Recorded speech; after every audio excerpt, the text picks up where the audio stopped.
Yahweh, Yahweh, batela mikombo. Yahweh, Yahweh, benisa mikombo. Yahweh, Yahweh, batela mikombo.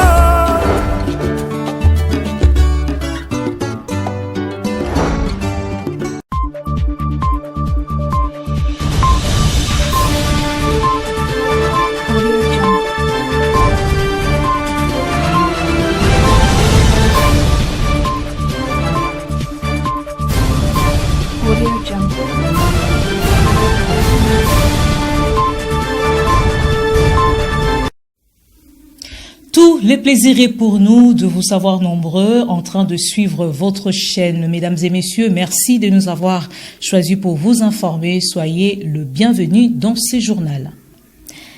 Nous allons ouvrir cette édition du journal avec l'infrastructure, poursuite des travaux de réhabilitation de l'avenue Lopigaï au quartier ville Haute-Kinkanda dans la commune de Matadi.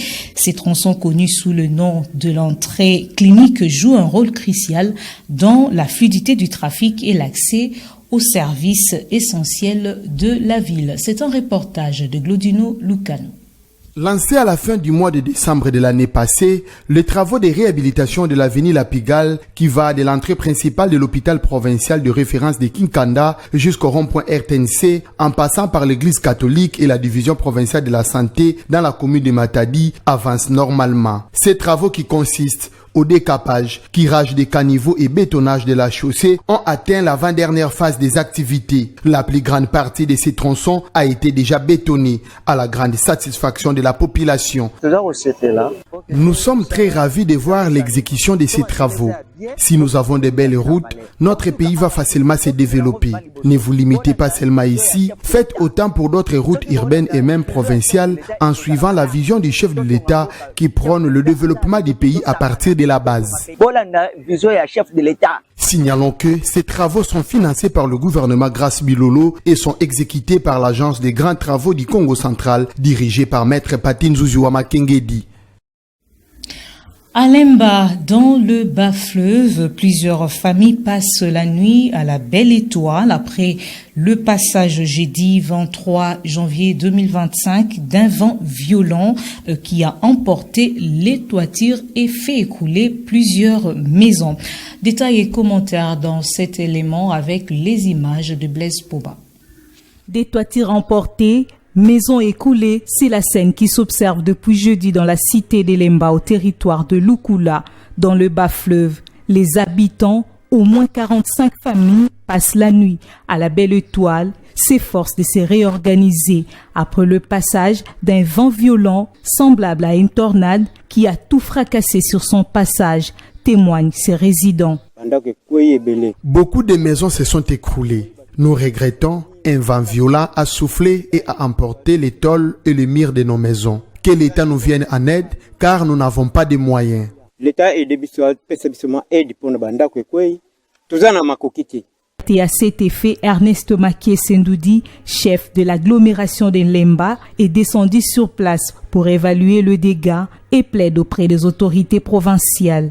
Il y a eu une pluie avec un ouragan très violent. Vers 18h, on m'apprendra qu'il y a eu une catastrophe ici, la destruction des maisons et les toitures aussi sont emportées. Raison pour laquelle, depuis le matin jusqu'à 7h, pour directement suivre l'évolution et prendre et prélever les familles en difficulté. J'ai même constaté qu'il y a 16 habitants qui n'ont plus de maison. Par conséquent, si nous pouvons solliciter à l'autorité hiérarchique ou au gouvernement provincial de pouvoir bien vouloir aider la population qui est vraiment en détresse. Notons que ces vents n'en est pas à son premier passage. La dernière en date remonte en 2024.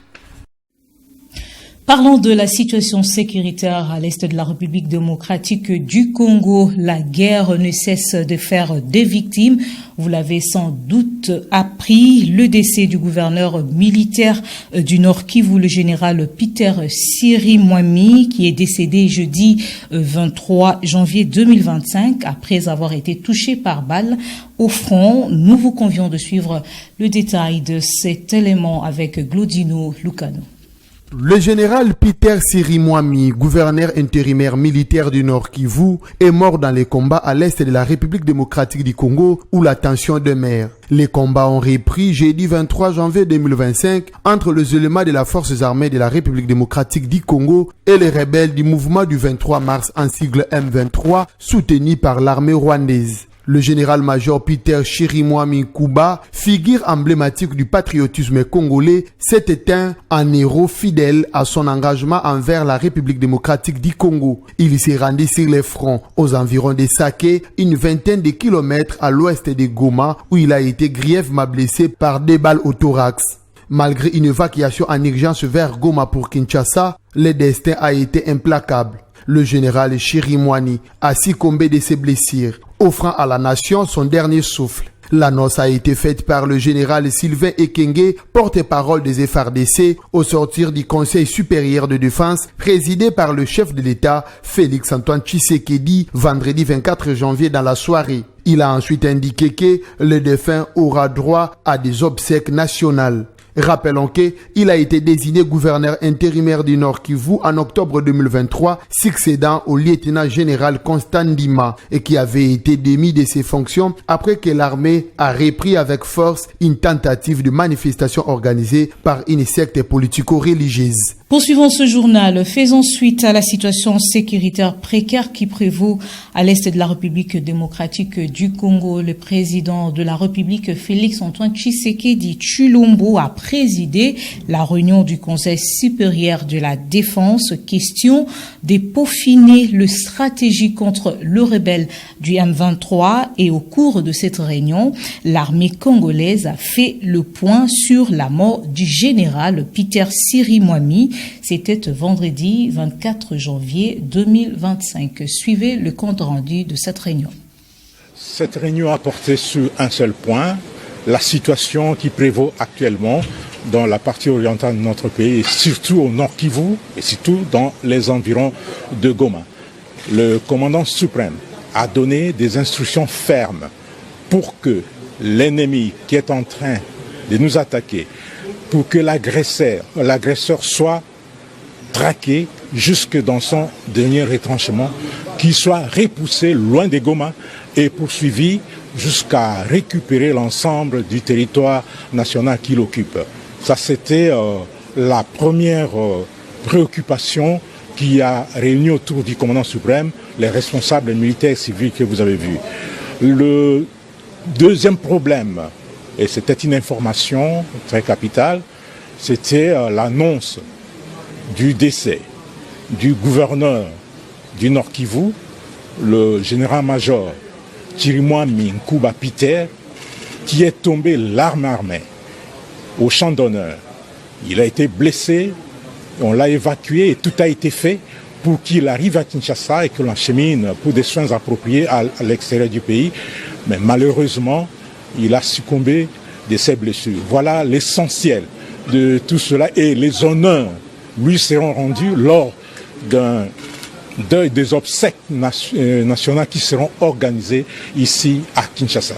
Le message que je voudrais adresser aux militaires des forces armées et à tous les défenseurs de la République, et particulièrement aux vaillants combattants Wazalendo VDP, est celui-ci. La meilleure façon de venger le général Chirimwami est de repousser ces agresseurs et de récupérer toutes les localités qu'ils occupent aujourd'hui. C'est un devoir, c'est une obligation et cette obligation est patriotique.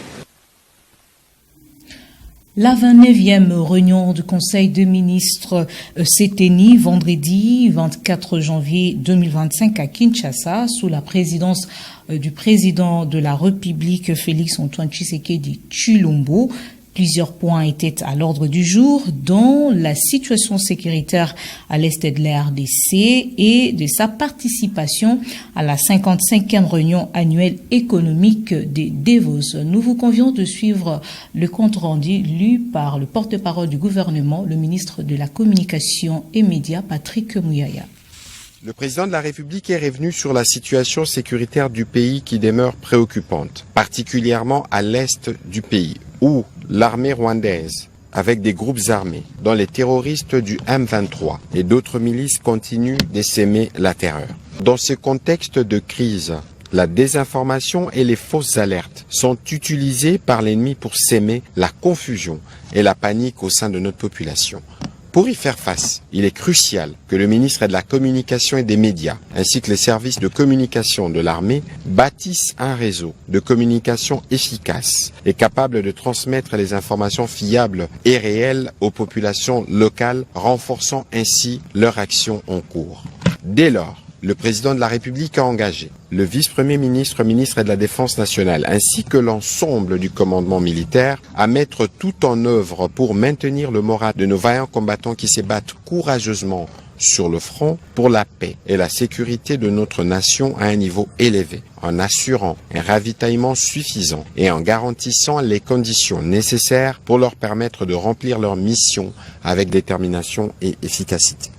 Le président de la République a fait ses points de sa participation du 20 au 22 janvier 2025 à la 55e réunion annuelle du Forum économique mondial, tenu en Davos en Suisse sur le terme collaboration pour l'ère intelligente. Ces forums, qui rassemblaient les dirigeants mondiaux, des chefs d'entreprise, des experts et des représentants de la société civile, constituent une plateforme stratégique pour discuter des défis mondiaux, des opportunités économiques et de la coopération internationale. Il a participé aux travaux du panel ayant pour thème les derniers poumons de la Terre, au cours duquel il a annoncé la création de la plus grande réserve forestière tropicale protégée au monde, appelée couloir vert Kivu Kinshasa, connue également sous le nom de réserve du fleuve Congo. À cette occasion, il a révélé qu'en réponse à la crise climatique croissante et à la déforestation massive qui touche les grandes forêts du monde, les couloirs vert Kivu Kinshasa sauvegardera l'avenir du bassin du Congo.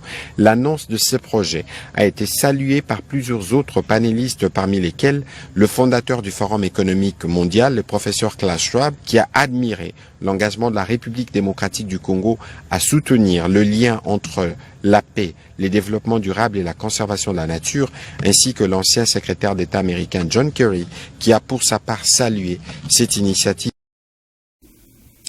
Et puis le sport, basketball pour clore cette édition du journal. D'origine congolaise et jamaïcaine, Adji Bancha, jeune ailier de 2,6 m, déjà champion du monde de moins de 17 ans avec la team américaine, sera, selon les experts, le premier choix de la draft NBA en 2026. C'est un reportage de la TV5 Monde.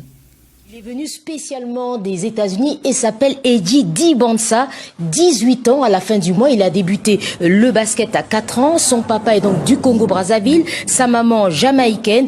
Eddie Dibansa a déjà remporté la Coupe du Monde des moins de 17 ans avec la Team USA. Il est encore lycéen et a choisi l'université de Brigham Young qu'il intégrera l'année prochaine. Il est annoncé par les experts comme étant le premier choix de la draft en 2026. Nous avons rencontré cette semaine cet ailier ambitieux de 2,06 m. L'objectif cette année, c'est d'être sélectionné parmi les meilleurs lycéens des États-Unis et aussi de remporter le championnat national. Je voudrais également être sélectionné parmi les meilleurs jeunes Américains afin de participer au prochain championnat du monde des moins de 19 ans. Moi, je joue juste au basket. J'ai pas de pression. C'est un sport que j'aime. J'ai vraiment pas de pression. C'est que du plaisir. Accompagner un enfant de haut niveau comme ça demande beaucoup de sacrifices. Et il faut l'encourager, il faut le pousser. C'est beaucoup de boulot. Alors moi, je me tapais 16 heures de travail. Malgré ça, il fallait que j'emmène à l'entraînement, au workout. Et j'ai 2 filles en plus. Donc c'est pas facile. Et l'année dernière, le 31 juillet, j'ai pris une retraite anticipée pour me consacrer à lui. C'est avec cette information sportive que nous bouclons complètement cette édition du journal. Mesdames et messieurs, si vous avez aimé, dites un grand merci à toute l'équipe qui l'a réalisé. Quant à moi, j'aurai le plaisir d'être avec vous incessamment. En attendant, portez-vous bien et excellent week-end.